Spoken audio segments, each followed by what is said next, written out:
My name is Liss Schanke, and I represent an organization called Women's International League for Peace and Freedom, and it's an international organization.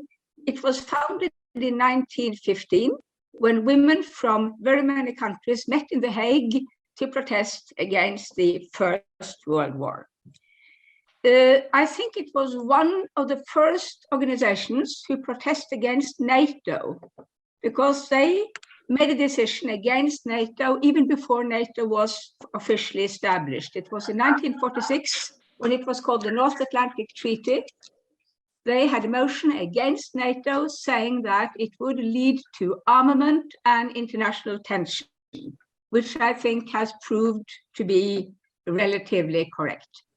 At the moment, we have sections in more than 40 countries: Africa, Asia, America, Australia, and Europe.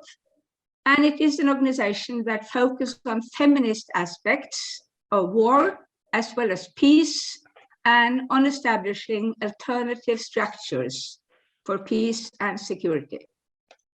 During the last 10 years, the organization has focused very much on the interaction between militarization, the climate, and the environment, from the perspective that militarism leads to destruction of environment and climate and environmental destruction leads to conflict and war. I will talk about the Ministry of Peace from a Norwegian perspective, both the status, the present context, and the structure. And I think that when it comes to all the other speakers on this theme, our own background will influence our perspective. My field is political science, which implies that I see political institutions and structures as important as a basis, necessary basis for good governance. I worked with international political projects in many countries, and they have all been projects focusing on governance. When I go to the history of the idea of Ministry of Peace in Norway, it is almost as depressing as the Swedish story. Our organization, WILPF, launched the idea in 2016.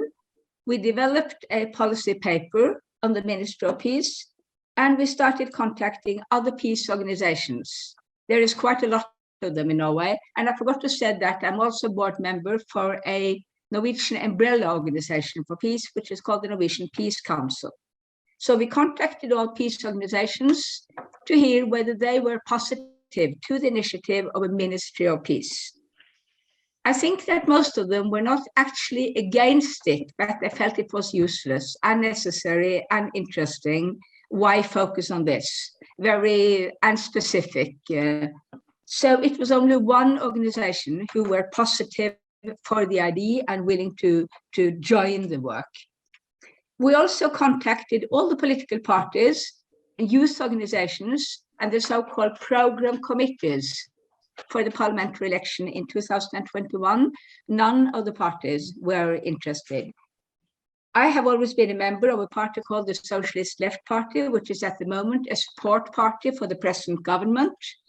That party was also not willing to put that into its program. Our organization continues to mention it in meetings, in lectures, in written documents, in articles, whenever we have the chance, but we do not see that it has really created any real interest on, or any real movement, to use that word.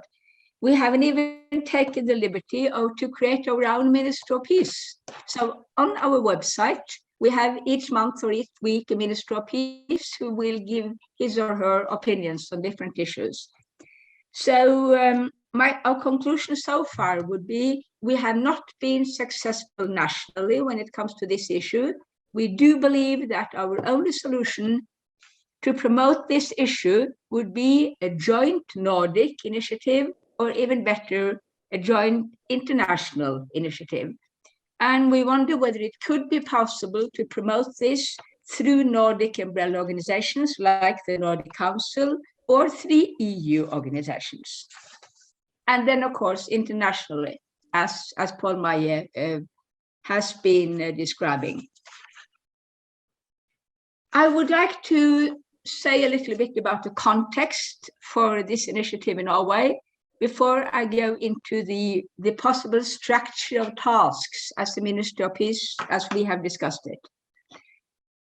I think our context, as all the speakers have been mentioning, is of course extremely negative.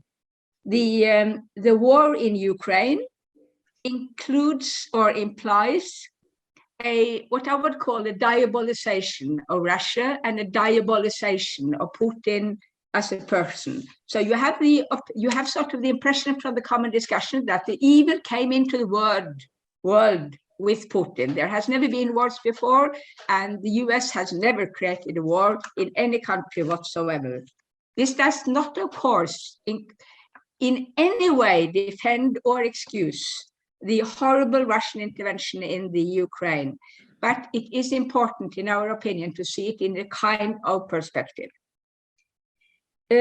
So we have increased tension, and then, of course, we have the discussion with Finland and Sweden becoming, or possibly becoming, NATO members. What those of us in Norway who are still again NATO, what we have been hoping for was, of course, the Nordic initiative as an alternative to NATO, which now seems impossible. Our experience with NATO is that it has increased out-of-area wars, Norwegian participation in out-of-area wars like Afghanistan, Syria, Libya, and even then the large majority of the Norwegian population is in favor of NATO. The same large majority is against nuclear weapons, even though we all know that first use of nuclear weapons is part of the NATO strategy. And as we all know, no NATO country has so far signed the UN Treaty Against Atomic Weapons, even though Norway has agreed to be an observatory at the last meeting, UN treaty meeting. Apart from this NATO participation, we also see a very close link between Norwegian and US foreign policy, and the large step is the establishment of American military bases in Norway, which we have so far not had. We have had an informal rule since the Second World War to not have military exercises close to the UN borders, no nuclear weapons in Norway, and no foreign military bases in Norway in peacetime. At the moment, we will be having military bases, and it is, I think, would say, definitely likely that those military American bases, along with American personnel and American jurisdiction, will have American nuclear weapons. On the other side, in this entirely negative context, I think that there is a lot of people who will see that in this situation we need an alternative. So you could say that this extremely negative context at the same time is creating the basis for a change. Or I choose to hope that it does. When it comes to the Ministry of Peace, we have the WILPF, my organization, have written quite a lot about it, going into the possible structure of such a ministry and going into the tasks of such a ministry, and I'd like to mention that briefly. And I think that as we see this structure, this is of course based on our bureaucratic ministry structures and traditions. The two last ministries are interestingly in a little bit the same tradition as a possible Ministry of Peace. We got our Ministry of Environment in 1972, as it was then realized that environment was an, let's say, cross-cutting issue, which was not fully integrated and which needed the support of a special ministry. The same logic was used when we created a Ministry of Gender Equality seeing again, this was a cross-cutting issue, which was so important that it needed a ministry of its own. In both cases, when it comes to Ministry of Gender Equality and of Environment, the key task was supposed to be coordination within the field, not implying that these ministries would take over the all responsibility when it comes to environmental gender equality, but we needed a ministry to coordinate initiatives between other ministries, between different levels of public government, between the private and the public sector, and also coordination when it comes to civil society organization.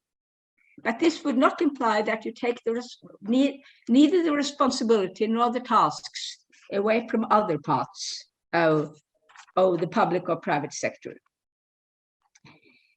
We've seen that this institution, this permanent bureaucratic institution, would be necessary in order to lay the basis for permanent changes and for more permanent political decisions. And we would underline that this would not be instead of a Minister of Foreign Affairs or a Minister of Defense. That would be going into an extremely complex discussion. So we would see it as a supplement to these two ministries. But the main thing would be to create a permanent preparation for peace. I think we all know the Roman slogan, and my Latin pronunciation is bad, si vis pacem para bellum. If you believe in peace, prepare for war. We all know it's a lie. The Romans were never interested in peace. They made it as a slogan to fool people. And of course, the truth is the opposite. Si vis pacem para pactum. If you want peace, prepare for peace. And a peace ministry is a permanent structural foundation and preparation for peace. In the same way as Ministry of Defense, which is the Ministry of War, is a permanent base of preparation of war. So let's take the Roman slogan and change this. Si vis pacem para pactum.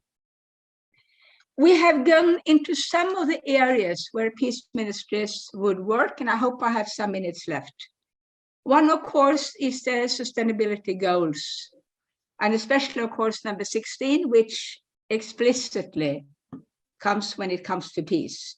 It is the UN Security Council resolution, Women, Peace and Security, Security Council resolution number 1325, which focus on women, not only as the victims of war and conflict, but also about the important forces in solving peace and conflicts. Civil service. I have worked in Angola for UNDP, where you see then these UN military support forces, which are all soldiers armed in the streets with no capacity and not even the right to talk to the local population. I think that civil society organizations would be much more effective as peacekeeping forces in countries with civil war. They would have the possibility to dialogue with and contact people. The training of peace and conflict mediators, and then the support to civil society organizations and their work when it comes to information and debate.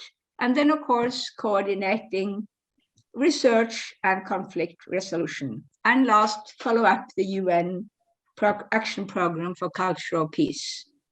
But my conclusion is, I think our only solution is joint action. I don't think any country is strong enough to promote this on our own. I think we need a joint Nordic action and a joint European and international action. Thank you.